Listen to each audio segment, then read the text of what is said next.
오늘 본문 내용이 무엇을 말하고 있는가? 좀 분위기가 괜찮습니다. 왜 괜찮으냐면 여호수아가 그의 군대와 함께 아이성을 점령하고 승리한 내용입니다. 그러니까 우리가 패배라는 말, 좌절이란 말, 슬픔이란 말 이런 것은 싫어하잖아요. 하지만 반대로 승리하고 또 기쁘고 뭐 그런 것은 좋은 말이잖아요. 근데 본문 분위기가 이렇게 깔아앉은 그런 처절한 패배 그런 이야기가 아니라 승리의 이야기를 하고 있기 때문에 우리에게 크게 다가옵니다. 그러니까 이런 게 좋아요. 어두운 것보다는 밝은 게 좋고 슬픈 것보다는 기쁜 것이 좋잖아요. 그래서 이 승리한 내용들을 어떻게 표현하고 있냐면 23절을 보면요. 이렇게 말씀하고 있죠. 아이 왕을 사로잡아 여호수아 앞으로 끌어왔더라. 상대방의 왕을 끌어왔으니까 뭐 전쟁에서 완전 이겼다는 얘기죠. 생포를 했습니다. 그리고 25절을 보면 그날에 엎드려진 아이 사람들은 남녀가 모두 12,000명이라. 여기 보면 엎드려진 사람, 죽은 사람들이죠. 전쟁에서 큰 성과를 거두었다는 거죠. 그리고 28절을 보면 이에 여호수아가 아이를 불살라 그것으로 영원한 무더기를 만들었더니 오늘까지 항폐하였으며. 그러니까 부분적으로 아주 잠깐 승리가 아니라 완전한 승리를 했다. 그래서 그 아이성을 다 불살랐다, 항폐하여졌다 이렇게 말하는 겁니다.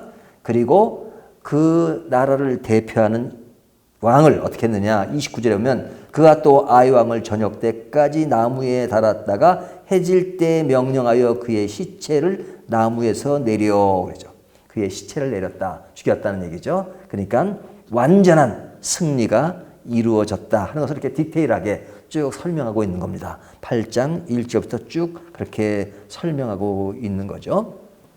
그러니까 승리하는 것은 너무 좋은 일이잖아요.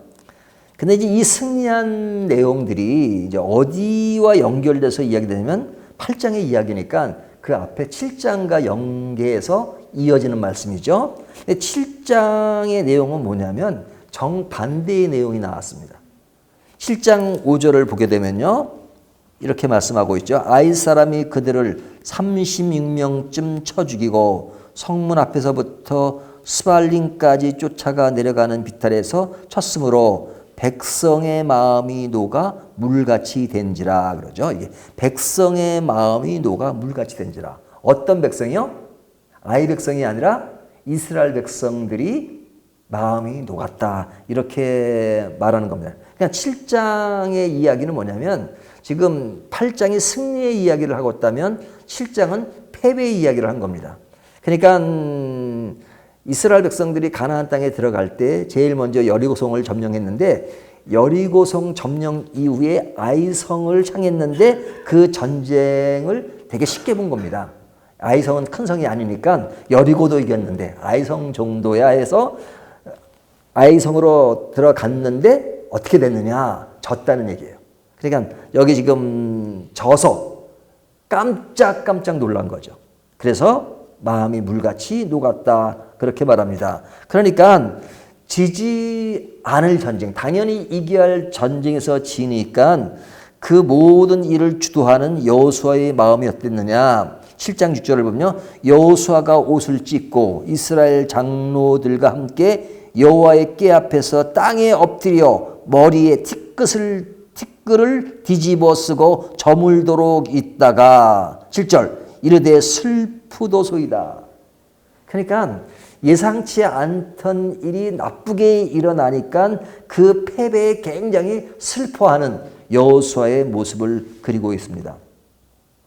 굉장히 절망적인 마음을 표현하고 있죠.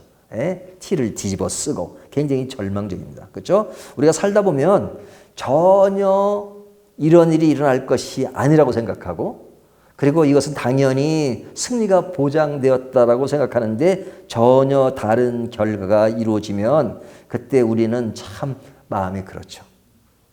뭐 예상하지 않았던 일이라 하더라도 우리에게 일어나는 어려운 일이 생기면 인간은 누구나 약해지고 그 앞에 슬퍼할 수밖에 없는 것이 인간의 마음입니다. 그러니까 우리가 오늘 8장을 읽었는데 8장은 승리의 내용이지만 7장에 패배의 내용을 가지고 그 다음에 이어지는 것이 승리의 내용입니다. 그러니까 패배에서 승리하게 된 거죠. 한 번 패배했지만 그 패배의 어려움을 딛고 승리하게 된 이야기를 하는 겁니다. 그러니까 패배는 우리에게 쓰라린 거고 승리는 좋은 건데 지금 두 개를 엮어서 생각하면 패배했지만 그 패배의 어려움과 아픈 마음을 딛고 이제 다시 재도전해서 승리를 했다 하는 내용이죠. 그러니까 우리가 패배 없이 살면 얼마나 좋겠어요? 하지만 우리의 인생이라고 하는 것이 늘 승리만은 할 수 없죠. 때에 따라 넘어지기도 하고 패배하기도 합니다. 하지만 패배에서 완전히 주저앉는 사람이 있는가 하면 패배는 했지만 패배에 주저하지 않고 다시 일어나는 것, 그것이 중요하다. 일어나서 다시 승리할 수 있다 하는 것을 보여주는 말씀입니다. 그러니까 이 말씀이에요. 다시 한번 정리하면 우리의 인생은 늘 이길 수는 없지만 질 때가 있지만 그 짐에도 불구하고 다시 재도전해서 이길 수 있다 하는 그 이야기를 해주고 있는 겁니다. 그러니까 패배에서 승리로 인도되는 그런 상황을 이야기하고 있는 거죠. 우리가 이런 말씀을 볼 때마다 늘 두 가지를 생각해야 합니다. 우리가 지금 패배 가운데 있으면 패배가 전부는 아니다. 우리에게 다시 일어날 수 있다. 승리할 수 있다 하는 생각을 갖는 것이 중요합니다. 하지만 우리가 항상 모든 일에 승리할 수는 없어요. 믿음이 좋고 뭐 항상 그래서 모든 일이 다 잘 되고 그러지 않잖아요. 또 어떨 때는 내가 낙심하게 되고 어려울 때가 있어요. 그래서 우리가 늘 잘 되고 있을 때 교만하지 말고 딱 모든 일을 추스리면서 우리가 어려운 상황이 올 수 있다는 것을 전제하고 늘 겸손하게 살아가는 것. 그리고 승리에 그냥 쌓여서 늘 그릇된 길을 가지 않는 것을 생각하게 한단 말이죠. 그런데 오늘은 패배에서 승리하는 것이 무엇인가 하는 것을 생각해 보는 말씀입니다. 자, 그러면 우리 그리스도인들이 패배하는 모습은 어떤 것인가? 7장을 통해서 우리가 한번 살펴볼 필요가 있죠. 승리하지만 우리가 패배할 때 모습을 다시 한번 생각해 볼 필요가 있습니다. 우리가 어떨 때 패배하느냐? 환경적인 요인으로 보면요. 환경에 대한 좌절감, 그렇죠? 또 내 뜻대로 이루어지지 않는 근심, 또 현실에 대한 불만, 이런 것들이 우리 주변에 늘 쌓여 있잖아요. 우리가 항상 좋은 환경이 아니잖아요. 불만, 근심, 또 좌절감, 이런 환경적인 요인 때문에 우리가 패배합니다. 그렇죠? 살아가는데 이게 모든 게 탁탁 이루어져야 되는데 그러지 않으니까 너무너무 힘들고 나를 힘들게 하는 사람도 많고 나의 마음을 아프게 하는 사람도 많고 그리고 모든 일이 착착 되지 않으니까 그럴 때 낙심을 하게 되죠. 관계적인 요인을 본다면 하나님과의 관계, 인간과의 관계도 있는데 하나님과의 관계는 늘 말씀드리지만 하나님에게는 전혀 문제가 없잖아요. 사람에게 문제가 있잖아요. 사람 스스로가 환경에 따라서 하나님에 대한 인식도 달라져요. 우리가 건강하고 힘이 있을 때는 좀 하나님에 대한 인식도 괜찮은데 내가 이게 몸도 약해지고 힘도 없고 그리고 모든 일도 잘 안 되면 그 원망이 하나님께 갑니다. 그리고 하나님께 뭐 어떨 때는 무관심해 버리죠. 하나님 자체를 생각하지 않고 그냥 내 인생은 어차피 내가 살아가는 것이지 하나님과 무슨 관련이 있는가라고 생각한단 말이죠. 이론적으로 그렇게 생각 안 해도 나도 그냥 무의식 중에 하나님을 전혀 인식하지 않고 살아갈 때가 있어요. 그러니까 하나님이 지금도 살아계시고 역사하신다 하는 그 개념 자체가 없어져 버린 거죠. 그냥 내가 그냥 어려운 상황에 빠지면 그냥 거기에 푹 빠져버리는 겁니다. 그때는 하나님 생각도 안 나고 어떤 사람들의 이야기도 들어오지 않고 그냥 낙심한 내 어떤 마음의 상태가 그냥 확 까부러져서 더 이상 일어설 수 없는 그런 분위기를 자아낼 때가 많단 말이죠. 그럴 때 뭐가 사라집니까? 예배도 사라지고 기도도 사라지고 말씀도 사라지고 그렇죠? 말씀, 기도, 예배가 신앙인에게 가장 중요하다는 걸 알지만 그러나 그런 것부터 점점 멀어집니다. 예배도 멀어지고 기도도 멀어지고 말씀도 멀어지고 그리고 죄에 대해서는 무감각해져요.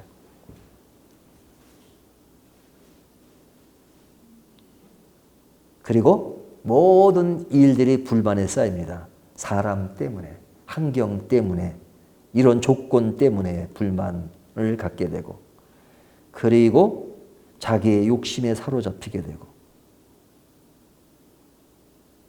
이런 모습에 빠지는 모습이 패배한 모습이죠.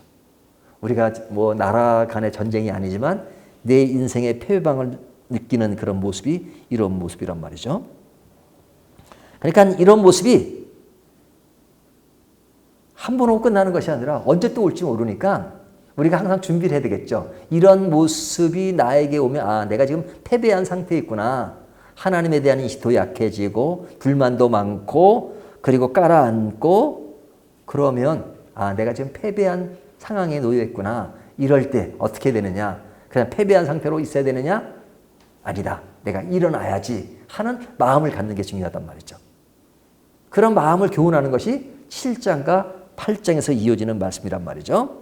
그러면 패배하는 신앙의 길에서 어떻게 승리하고 다시 일어설 수 있을까 하는 것을 이제 오늘 본문에서 살펴보아야 되겠죠. 자, 패배에서 일어나려면 그 패배의 원인을 철저히 규명하는 것이 중요합니다.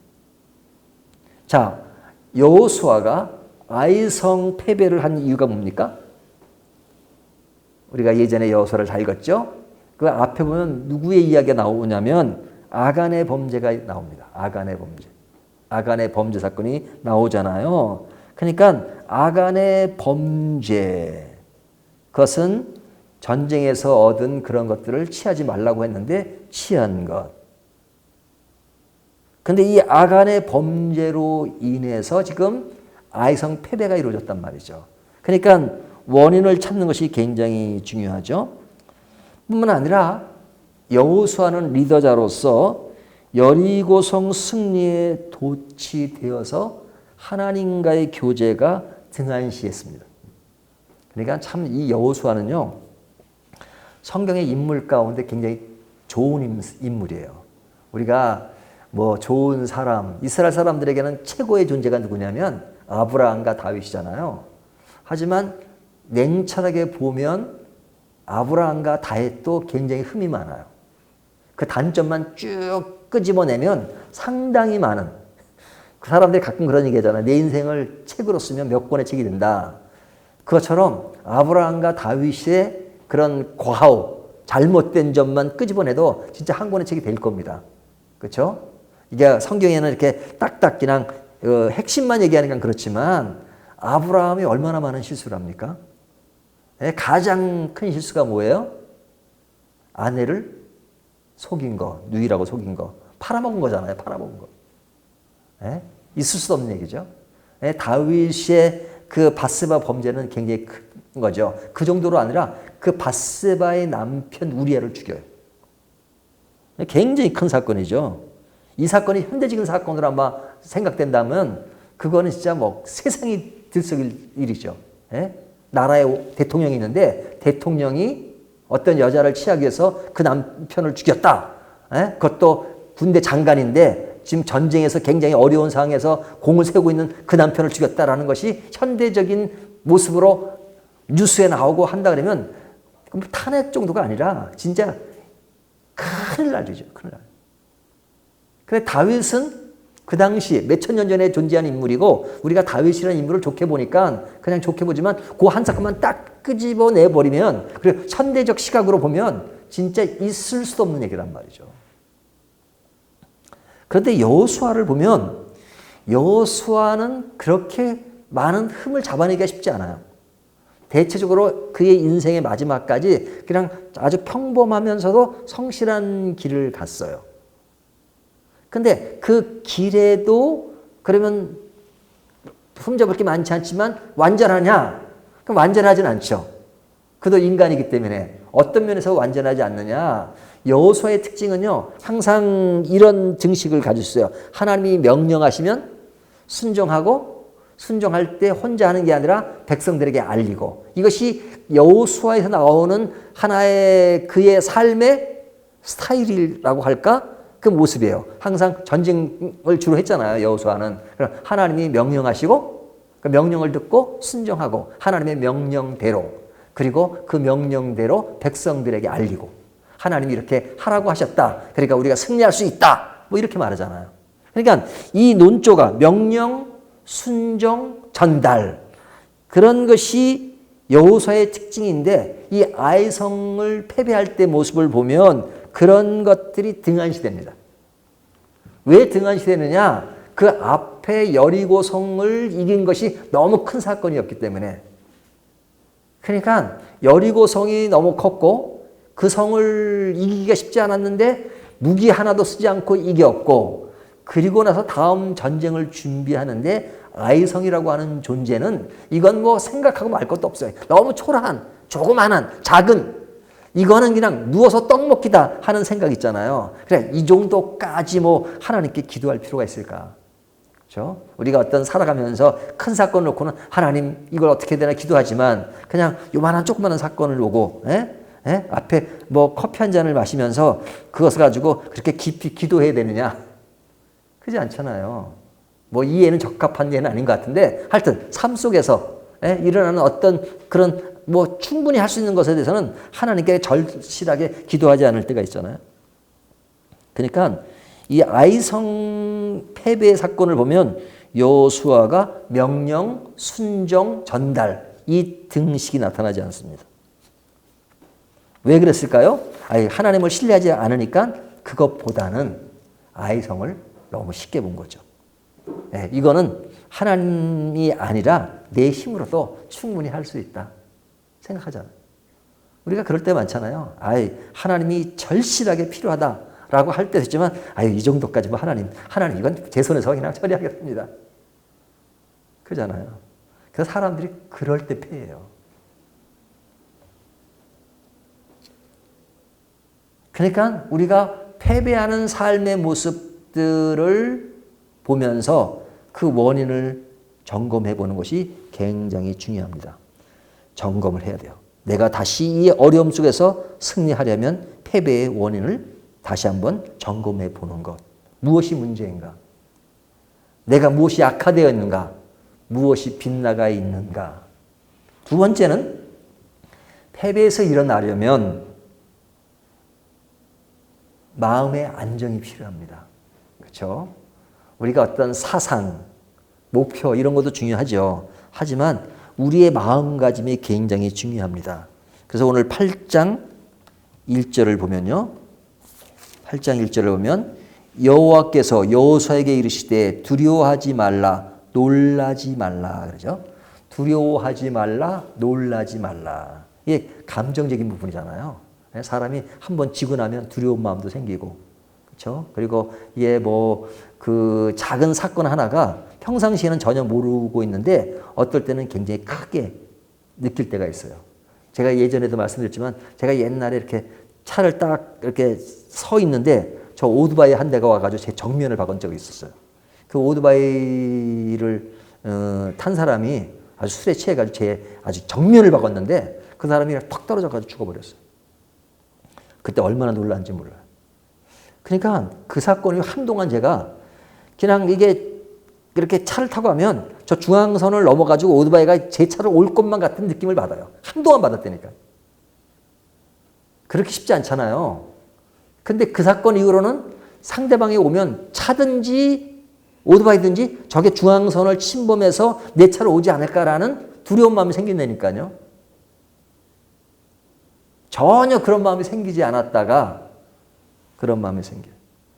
그게 한 번 어떤 일을 겪으면 그 일에 놀라서 그렇고요. 그러니까 지금 여호수아도 그 큰 패배를 했으니까 그런 마음이 생겼겠죠. 그런데 하나님이 놀라지 말라, 두려워하지 말라 이렇게 말씀하십니다.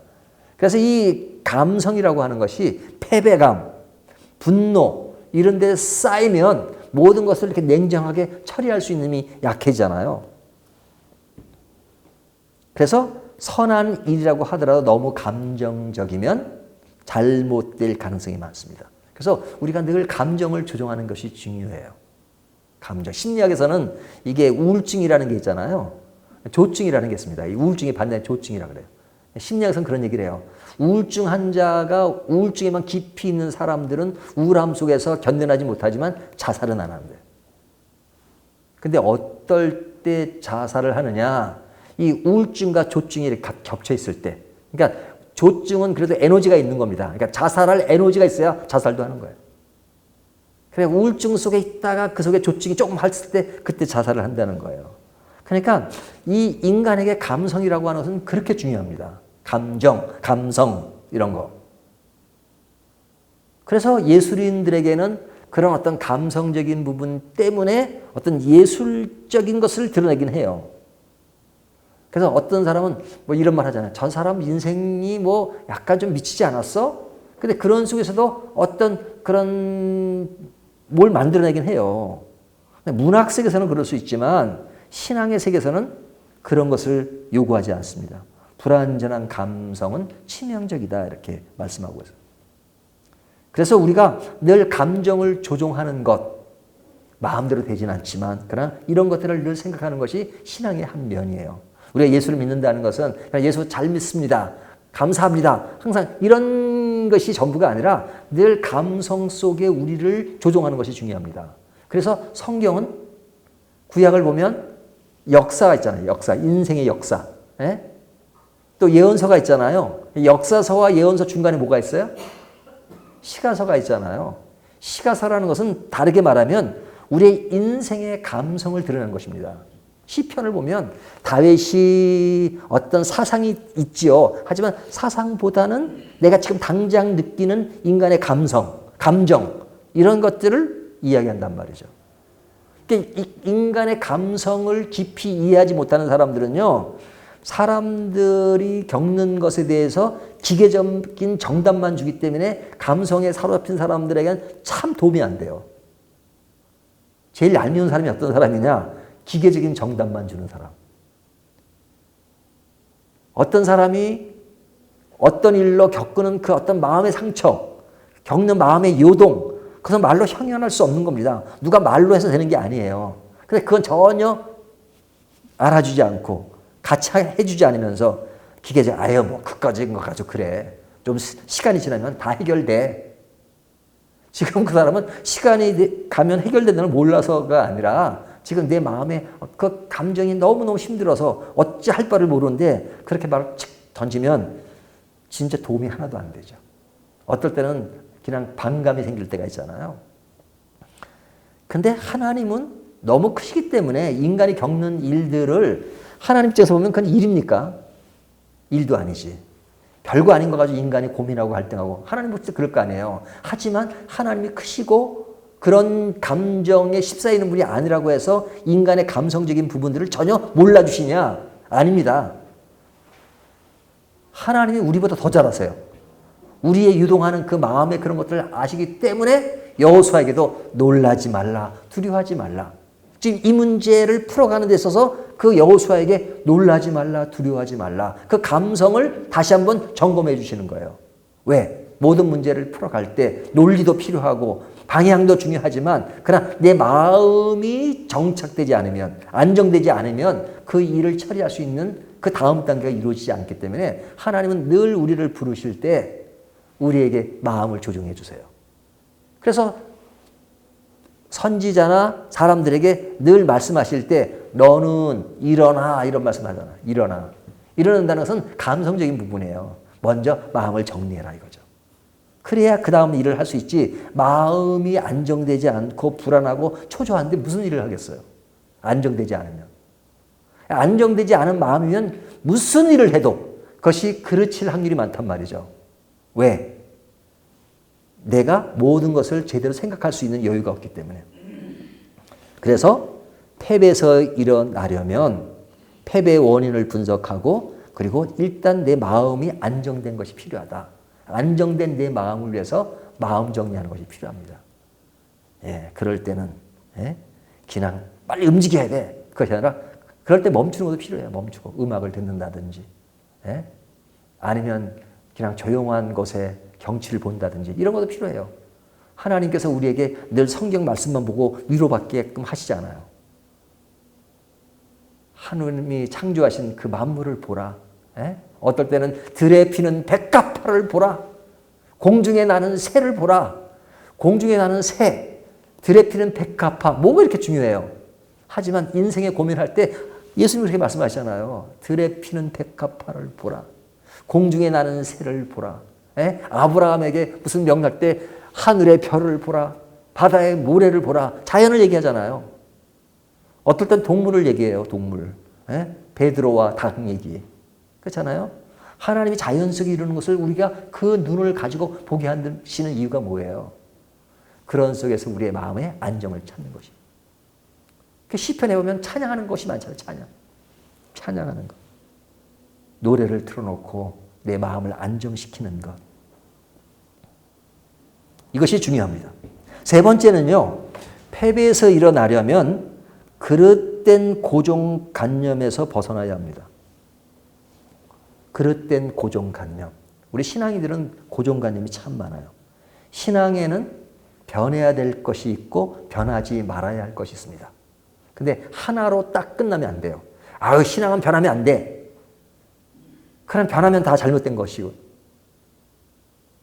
그러니까 하나의 논조에 딱 정착이 돼버리면 성경은 우리에게 많은 것을 터줬는데 그냥 자기가 그 고정관념 속에 딱 머물러 있는 경우가 많아요. 사실은 목사로서 상담을 제일 많이 받는 것 중에 뭐냐면 하나님이 마치 점쟁이식으로 하나님이 원하시는 것이 이것입니까? 이것입니까? 본인이 그것을 파악을 못해서 꼭 목사한테 물어보는 경우가 있어요. 목사님, 하나님이 저한테 이런 것을 해주실 것 같은데 하나님이 이것을 원하는가요? 이것을 원하는가요? 그러면 제가 10개를 물으면 교리적인 문제를 말하면 제가 이것이 이겁니다 말하지만 어떤 삶에 대한 문제나 인생의 어떤 선택에 대한 문제를 그걸 누가 합니까? 본인도 몰라가지고 지금 힘들어하는데 저는 더 모르죠. 제가 할 수 있는 것은 그것에 대해 알려주는 것이 제 역할이 아니라 그런 문제가 있을 때마다 함께 기도해 줄 수 있고 그런 것이 목사죠. 마치 목사를 점쟁이처럼 생각할 때가 있어요. 또 그렇게 역할을 하는 목사들이 또 인기가 있어요. 목사를 완전 점쟁이식으로 하는 사람이 있어요. 그런 목사들이 인기가 있어요. 근데 목사는 그렇다 하더라도 하나님은 그렇게 생각합니다. 하나님을 점쟁이식으로. 근데 하나님은 어떨 때는 분명하게 변하지 말아야 될 것을 요구하세요. 하지만 어떤 경우는 변할 것을 요구하세요. 변할 것을 요구하세요. 우리가 주일학교가 없지만은 옛날에 그런 말을 했어요. 애들은 그냥 2021년도를 살아가요. 근데 주일학교 교사는 그냥 그 1970년도, 80년도의 어떤 그 정서를 가지고 있어요. 그러면 그 애들과 선생님과의 그게 안 맞아가지고 굉장히 어렵다는 얘기를 많이 하잖아요. 그러니까 시대가 변하면 그 변함에 따라서 또 변해야 될 것이 있어요. 근데 그것이 변하지 않는 것이 좋은 것처럼 생각해요. 인간의 본성과 이런 것은 변하지 않죠. 또 하나님과의 관계는 변하면 안 됩니다. 신앙도 굳건히 변하면 안 됩니다. 지켜야 된다. 하지만 신앙의 문화나 이런 것들은 변하는 것이죠. 저희가 예배 드리는 것도요. 지금 예배가 그냥 완전히 그냥 정착, 고정 아닙니다. 예배 역사를 보면요. 예배는 수없이 변해왔습니다. 청교도 시대만 해도요. 지금처럼 예배 안 드렸어요. 예배 시간이요. 기본이 3, 4시간. 기본이 3, 4시간. 예배 순서도 이렇게 드리지 않았죠. 어떤 사람들은 예배 순서만 하나 변해도 난리가 나는 사람들이 있어요. 그러면 초대교회는 지금처럼 예배 드렸나요? 초대교회는 이렇게 예배 드리지 않고. 낮에도 안 드렸어요. 밤에 드렸어요. 사도 바울 때는요. 예배를 언제 드렸냐? 밤에 드렸어요. 왜 밤에 드린 줄 아세요? 일들을 하니까. 그냥 노예들이 많아요. 노예들이. 이 기독교 시작은요. 그 사도 바울이 그 복음을 전파할 때는요. 이 부자보다 가난한 자들이 많았어요. 그 노예들이 많아요, 노예들. 노예들이 그냥 언제 낮에 예배를 드려요. 그러니까 밤에 예배 드리고. 그래서 그냥 밤에 예배 너무 피곤해가지고 이렇게 좋은 사람도 있잖아요. 믿음이 없어서 좋은 게 아니고 피곤해서 좋은 거죠. 그러니까 바뀐단 말이죠. 성경을 보세요. 이스라엘 백성들이 광야를 지날 때 그들이 뭘 먹고 살았죠? 먹을 게 별로 없었어요. 하나님께 기도했습니다. 하나님이 그 이스라엘 백성들에게 40년 광야 생활 동안에 그들의 주식이 뭐였어요? 만나였죠, 만나. 하나님이 딱 만나를, 만나. 그냥 아침에 일어나 만나가 내려왔어요. 고기 뭐냐, 메추라기 보셨죠. 40년의 생활은 그런 것이었어요. 하지만 이스라엘 백성들이 가나안 땅에 들어가서 딱 정착하자마자 만나가 중단돼 버렸어요. 그 다음에 뭘 먹고 살아요? 만나는 그거는 천연기념물이 돼 버렸어요. 만나 없어요 이제. 농사 지어서 농사의 음식을 먹었죠. 고기도 잡고. 그렇죠? 그러니까 바뀌어요. 전투라는 것도 아이성 전투는 어떻게 전쟁을 했느냐. 보면 군사를 동원하고 무기를 쓰고 이기잖아요. 하지만 여리고 전투는 하나님 무기 쓰지 말라 그래요. 그냥 빙빙 돌라 그래. 빙빙 돌라. 그렇잖아요. 같은 전쟁임에도 불구하고 어떤 전쟁에는 무기를 쓰지 말라. 어떤 전쟁에는 무기를 써라. 그러잖아요. 그러니까 이 상황마다 달라요. 그러니까 하나님의 역사하는 방법이라는 것이 상황에 따라 달라질 때가 많죠. 근데 그것을 고정화시키면 된단 말이죠. 어떤 사람은 세계 기독교에 보면 장로교도 있고 감리교도 있고 성결교도 있고 교파가 많아서 예수를 안 믿겠대. 하나님은 같은 하나님인데 어떻게 교파가 나눠질 수 있느냐. 이렇게 많은 사람도 있단 말이죠. 하나님과 인간과 현실을 잘 몰라서 하는 얘기죠. 그렇기 때문에 우리가 무엇에 분명하게 변하지 말아야 될 것인가, 무엇에 변화될 것인가 하는 것을 늘 생각하는 것이 중요합니다. 이 분명함과 융통성. 근데 이것이 헷갈리는 사람들에게 문제가 있는 거예요. 우리가 삶 속에서 늘 패배하는 이유 중에 하나가 뭐냐면 무엇이 분명해야 되고 무엇에 융통성이 있어야 되느냐, 무엇에 목숨을 걸어야 되고 무엇에 목숨을 걸지 말아야 되느냐 하는 것이 분명해야 된단 말이죠. 이것이 헷갈리면, 이것이 예측이 안 되면 이때부터 우리의 신앙은 패배로 가기 쉽습니다. 그렇죠? 쓸데없는 것을 가지고 목숨을 거니까 별로 그거는 그렇게 중요하지도 않은데, 근데 진짜 중요한 것에 목숨을 걸지 않으면 그것은 패배의 원인이 되는 거죠. 그러니까 패배에서 일어나려면 내가 지금 가진 것이 고정관념이냐 아니면 이것이 융통성이 있는 것인데 융통성을 가지 못한 것이냐, 그러잖아요. 어떤 젊은이들이 하나님께 기도해요. 결혼해야 되겠는데 어떤 여자가 내 아내가 될 수 있는 여인입니까? 하나님께 기도해요. 내가 저렇게 A라는 여자도 있고 B라는 여자도 있고 C라는 여자가 있는데 기도를 하고 있어요. 그럼 하나님 빨리 찍어주십시오. 하나님 이렇게 봤어요. 잘 생각해보고 어떤 여자도 예수를 잘 믿고 믿음 생활 잘하고 그러니까 A도 좋고 B도 좋고 C도 좋아. 그러니까 네가 잘 선택해서 너한테 성격이 많은 사람 잘 선택해서 해. 셋 중에 하나 골라. 이것이 내 뜻이야. 그렇게 말씀하실 수 있단 말이죠. 근데 아닙니다. 찍어주세요. 하나님 그렇게 찍겨 좋아하는 줄 아냐? 이렇게 말씀하실 겁니다.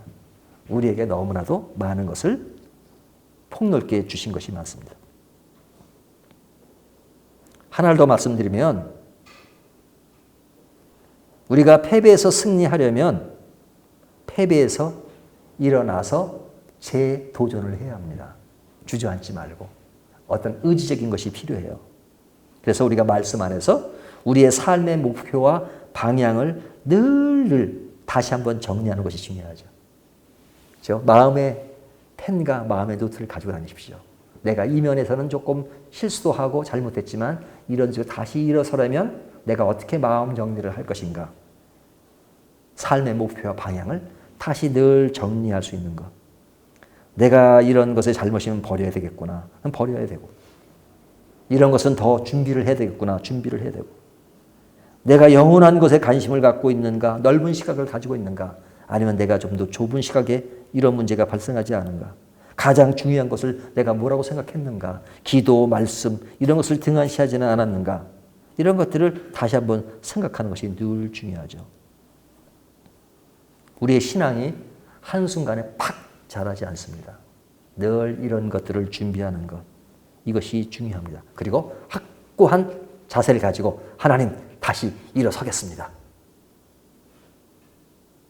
요나서 보면 요나가 도망하는 사람이었지만 그러나 다시 일어나서 하나님이 원하는 길로 갔잖아요. 다시 일어나는 것이 중요합니다. 그러면 이렇게 일어나는 사람들에게 패배했지만 다시 승리를 향해 가는 사람에게 하나님은 어떻게 우리를 대하시는가? 하나님은 그런 우리를 격려하시고 우리에게 다가오십니다.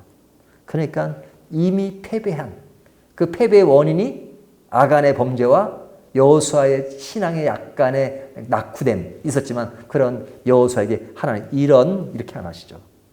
여호수아야 놀라지 말라, 두려워하지 말라 이렇게 말씀하시죠. 알려주세요. 다시 제 길을 다시 갈 수 있도록 제 도전의 길을 잘 갈 수 있도록 알려주십니다. 아주 구체적으로 일어날 방법을 알려주시고 또 승리를 약속하셔요. 너 승리할 거다. 승리할 거다. 과거를 묻지 않으세요. 이것이 문제였어. 인간은 점검해야 됩니다. 과거를. 하지만 하나님은 우리에게 다시 오실 때 과거를 묻지 않으시고 앞을 향해서 go, go 이렇게 말씀하세요. 우리가 그런 것을 다시 한번 정리했다면 두려워하지 말고 담대히 일어나서 가는 것. 이것이 믿음의 길입니다.